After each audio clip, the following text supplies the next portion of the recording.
Welcome to Louisiana Gardening Family. Today's garden chat is going to be something that came to me a few months ago. I was on Brother Rob's channel, and I'll put that channel, how I always do, the text across the screen right about now. It's Sapper Gardener, and I asked him could I use a video that he uploaded about 2 months ago as the subject of today's garden chat. And it was watching him, he was unboxing a shirt, just like a t-shirt, in one of his videos, and the shirt, when it came up, it said done is better than perfect. And he said it resonated with him. And while I was just, I mean, it's like as the shirt was coming up, and I'm gonna leave a link to that video, as the shirt was coming up, it was amazing to me that how many times we try to get everything perfect, especially with gardeners. We look for, we don't want to plant because we want to know how to plant, how deep to plant, how high to plant. I mean, I've lost a lot of strawberries and we still haven't figured out the right depth on our strawberries. We haven't figured out the right depth on our onions, but I'll take you around and I'll show you that they're still planted. So planted is better than planted perfectly, right? So that in itself has been a saying that has pretty much brought me through this spring season, coming in from the winter, and we had a crazy winter. So coming in from that saying has basically lifted what I was doing and what we were doing here on our property, as far as not worrying about if it's perfect, right? Nothing is ever perfect. You get on YouTube, and the reason why we kind of steer away from telling you how to do things, like when I did the watermelon video, I was like, maybe, like how is the right way? Because the truth is that it may be no right or wrong way, right? The truth is that what works for us and what works here in our yard may not work for somebody else down the street, right? Because the slope of that land may be different, or just little things like that. So I always tell you all that we're just showing you what we're doing. We're not telling you how to do it. We're just telling you, if you want to do what we're doing, then you can do something like this. But it's not necessarily the gospel.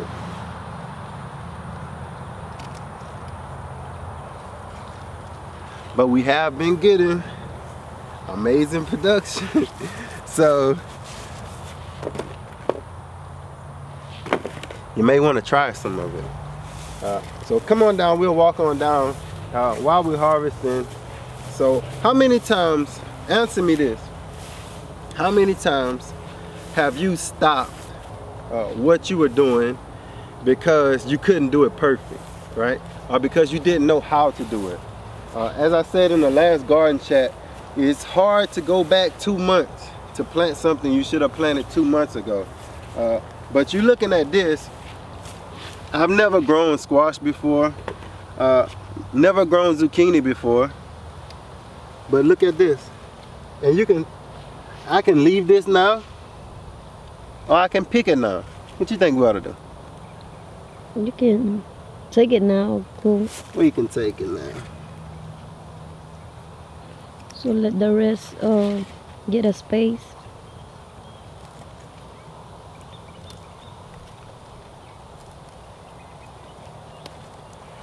And I'm sorry, but I know I've seen a lot of people just pull these off, but I tend to try to go a little bit more careful because I want the plant to not be damaged as much. All right. You gotta be gentle. Like I said, this is done. This is not perfect. We wanted to do a lot of things differently when we were planning this bed. If you remember, we talked about, you know, manure and rabbit manure and all of that. But when it came time to plant, we only put a little manure in the holes. We had to go to Walmart, get a little of that vegetable, 3, 5, 6 I think of vegetable food. We put that. We weren't able to do what we wanted to do, but that didn't stop us from putting this in the ground. Good Friday. What this was, Easter Sunday we planted this? I know we bought them Good Friday, and then we came back somewhere around Easter Sunday or Monday is when these got planted, I do believe. But look at us now. We're able to harvest, and it was, I don't want to say it was all because of that video, but I think that every video that we watch in this community, every person that we follow, I think we do get something from them, and it does enrich our lives and our gardening experience. If you look over here, we took a major hit this winter, and we lost a lot of trees, and we'll do a full video on these trees and trying to replace them. And this is just, you see this greenery coming up. This is actually coming from the rootstock, which is not the actual tree that we bought, so it wouldn't be the desirable fruit that you're looking for.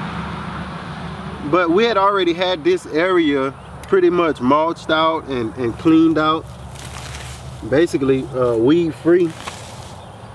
And so I said, you know, why not plant some plants around these areas? So everywhere we have dead trees, we put plants. So we got a cherry tomato variety here, and I don't need a stake because I got a dead tree. So I'm just tying it off to this tree, and as it comes up, I'll tie it to this tree, and it'll kind of look like this tree is alive as this tomato tend to rise up. It'll look like a tree is here, but it'll just be the tomato.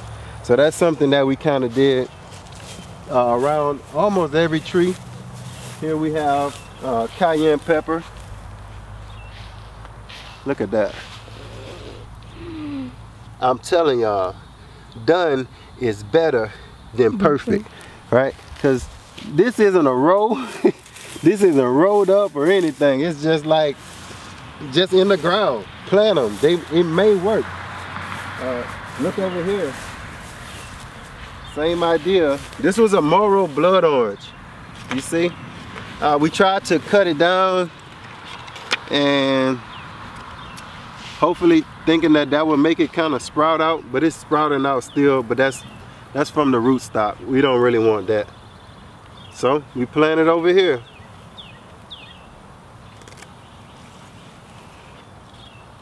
So look at that. Look how we've been blessed just by doing, right? You only fail, they say, when you never try. So failure indicates that you tried something. This is early in the season. We're able to put this into our bodies, into our families, bring this one less thing we have to buy, one less meal we have to buy. And this is going to continually, and you see they already got, in 2-3 days, we'll be getting this again. But it's all because we started and we planted it. And I'll show you why, if you give me 2 more minutes, then we'll prove to you why done is better than perfect, right? So as we come over to, this is the last garden bed we did. And Belle will probably have to swing around to get better lighting once we get over here. Back up just a little bit. So this is done. And this is what happens when it's not done, right? So tell me which one is better. Somebody that has something perfect, or somebody that at least has something done, right? Those are not perfect roads. Some of those roads are small, some are wide, it's narrow walking in between, but it really doesn't matter as long as it's done. Y'all getting that? Y'all getting that? Beverly, they getting it? Right? Done is better than perfect. Any day of the week. No matter what they say, you know, I know they say practice make perfect. In ways, perfection is good, but when it comes to just growing food, we don't have to overthink it, right? Get you some fish emulsion. Use it once a week sparingly, little bit up into one of those little 1 gallon cans. Put that on your stuff. Don't try to overgo it. You know, you don't have to afford 13, 14, whatever. Get all into that. Just get the stuff planted first. And then as you get your pests, that's when you think about what you need to attack your pests, your neem oil and all of that stuff. But the most important thing is when you get it in the ground, you can get some production. They talk about squash with this blossom end rot. I found just pull these little dead things off and it'll stop the rotting process for the most part. See, easy stuff like that that research gives us, but people go into a whole big gamut of squash end rot, right? Not all of them make it. So it was supposed to be a quick video, so I gotta go, right? So thank you, Mr. Sapper Gardner, Mr. Rob, for ordering that shirt and sharing that video to us and all of your subscribers, and now hopefully to all of my subscribers. Thank you. God bless you all. And let me see. Get it done. Peace.